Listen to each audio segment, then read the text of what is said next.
नमस्कार दर्शकों, स्वागत है आप सभी का हमारे चैनल डेली सोप रिकैप में। अनुपमा के कल के एपिसोड में हमने देखा अनुपमा और पाखी के बीच में झगड़ा हो जाता है और पाखी अनुपमा को कहती है कि आपकी वजह से मेरी पार्टी स्पॉइल हो गई है। आज के शो की शुरुआत में हम देखेंगे कि बा अपने बेडरूम में होती है और वो कहती है कि अनुपमा की वजह से ही मैं और मेरे पति एक दूसरे से अलग हो गए। वो हमेशा अनुपमा की साइड लेते हैं और मेरी साइड नहीं लेते, इसलिए मुझे ज़्यादा गुस्सा आने लगता है। मैं मानती हूँ कि अनुपमा उनकी बेटी है, लेकिन मैं भी तो उनकी पत्नी हूँ। फिर आगे हम देखेंगे कि बालाजी टेरेस पे खड़े होके तारे देख रहे होते हैं और फिर वो सोचते हैं कि मैं टूटते हुए तारे से इच्छा मांगूंगा और वो इच्छा मेरी पूरी हो जाएगी। उसके बाद इंदिरा जी वहाँ आ जाती है और वो अपने बेटे को कॉल करती है। वो अपने बेटे को कहती है कि मुझे लंदन का टाइमिंग पता नहीं है, लेकिन तुम्हारी मुझे बहुत याद आ रही थी। फिर उनका बेटा उधर से बोलता है कि माँ अभी मैं बिज़ी हूँ, हम बाद में बात करते हैं, और कॉल कट कर देता है।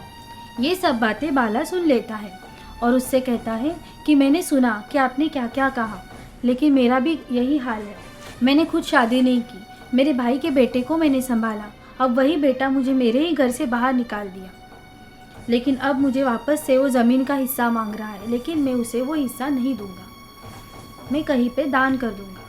उसके बाद इंदिरा जी कहती है ये आजकल हर बुढ़े इंसानों का हाल हो गया है, आजकल की औलादें अपने माँ बाप को नहीं संभाल रहे हैं। फिर उसके बाद बाला उसे कहता है कि आप यहीं पे किसी को अपना बना लीजिए ना, इससे क्या होगा, आपके साथ भी तो कोई रहेगा। ये सुन के इंदिरा जी बोलते हैं ठीक है अन्ना, चलेगा। फिर बालाजी कहते हैं कि आप मुझे अन्ना मत कहिए, आप मुझे बाला ही कहिए और सभी के साथ अच्छे से रहिए, यहाँ सब लोग अपने ही हैं।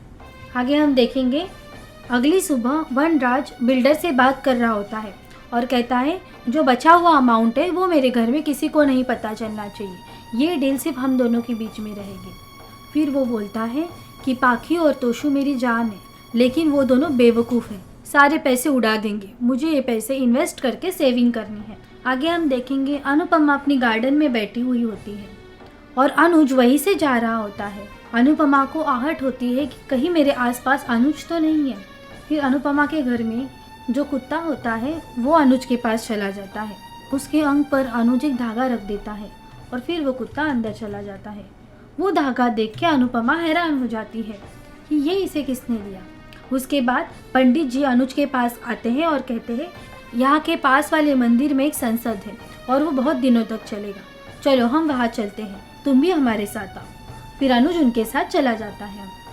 वही दूसरी तरफ हम देखेंगे कि किंजल और टीटू पूरे घर की साफ सफाई करने में सर्वेंट की मदद करते हैं। उसके बाद किंजल टीटू को कहती है कि तुम ये मत करो, मैं कर दूंगी और सर्वेंट्स भी कर लेंगे, लेकिन टीटू नहीं सुनता और उसकी मदद करने लगता है। फिर डिम्पल नीचे चली आती है और उन दोनों को गुड मॉर्निंग बोल के नीचे बैठ जाती है।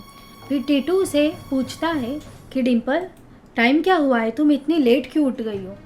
डिम्पल कहती है कि मैं लेट सोई थी, इसीलिए मैं बहुत थक गई हूँ, प्लीज़ मुझसे कोई कुछ सवाल नहीं पूछेगा। उसके बाद किंजल कहती है जब मैं घर में साफ़ सफाई कर रही हूँ तो तुम्हें बच्चों को संभालना चाहिए ना, उन्हें तुमने स्कूल नहीं भेजा है।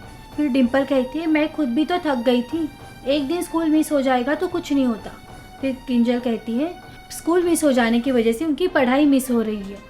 उसके बाद वनराज आता है और कहता है कि क्या हुआ अगर एक दिन की पढ़ाई मिस हो गई तो। फिर टीटू और किंजल वनराज की तरफ देखने लगते हैं।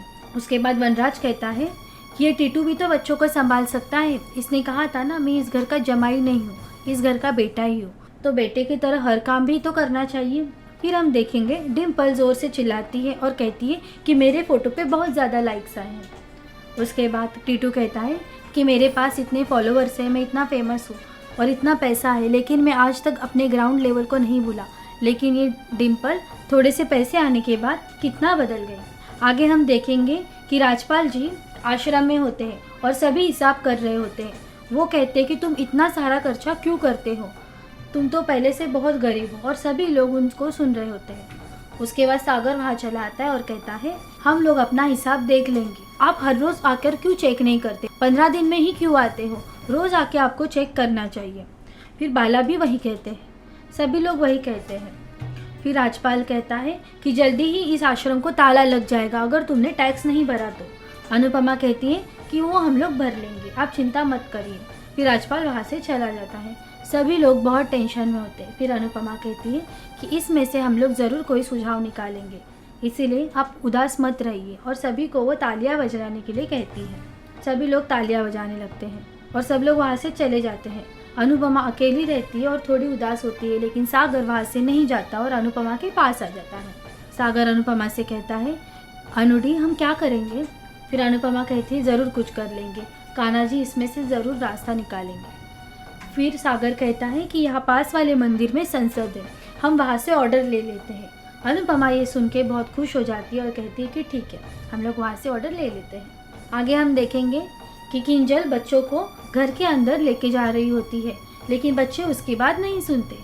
सागर भी वही होता है। फिर सागर किंजल को आवाज़ देता है और कहता है कि अच्छा आया, आप बच्चों को इतना अच्छे से संभालती हो, नहीं तो मैं संभाल ही नहीं पाता।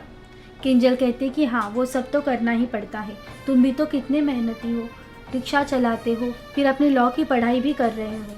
ये सब बातें चल रही होती है और गलती से पाखी के शरीर पर मिट्टी गिर जाती है सागर के हाथ से, क्योंकि वहाँ पे रखी हुई कुंडी नीचे गिर जाती है। फिर पाखी उसे बहुत चिल्लाती है कि तुमने ये सब जानबूझ के किया है, मुझे पता है। सागर कहता है कि नहीं नहीं दीदी, आई एम सो सॉरी, मैंने ये जानबूझ के नहीं किया है। पाखी कहती है, मुझे पता है, तुम जैसे गरीब लोग ऐसे ही करते हो। और वो सागर पर हाथ उठा रही होती है। फिर किंजल उसे रोक देती है और किंजल पाखी को कहती है, वो उस बेचारे की गलती भी नहीं है, लेकिन वो सॉरी बोल रहा है और तुम ऐसा क्यों कर रही हो। और वो उसको अंदर भेज देती है। और फिर किंजल सागर से पाखी की तरफ से माफ़ी मांग लेती है, लेकिन सागर कहता है कि आपको माफ़ी मांगने की कोई ज़रूरत नहीं है। फिर आगे हम देखेंगे मंदिर का जिसने निर्माण किया था वो आ जाता है और कहता है कि ये इंसान कौन है, ये बेचारा ऐसे अकेले क्यों बैठा है।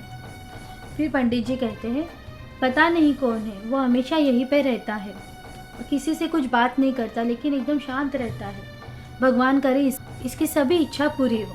आगे हम देखेंगे कि अनुपमा कान्हा जी के लिए थाल बना देती है। और ये था आज का पूरा एपिसोड। आने वाले एपिसोड में हम देखेंगे कि अनुज और अनुपमा एक दूसरे को मिलने वाले हैं। वो मिलने के बाद क्या होगा, जानने के लिए जुड़े रहिए हमारे साथ डेली सोप रिकैप में। धन्यवाद।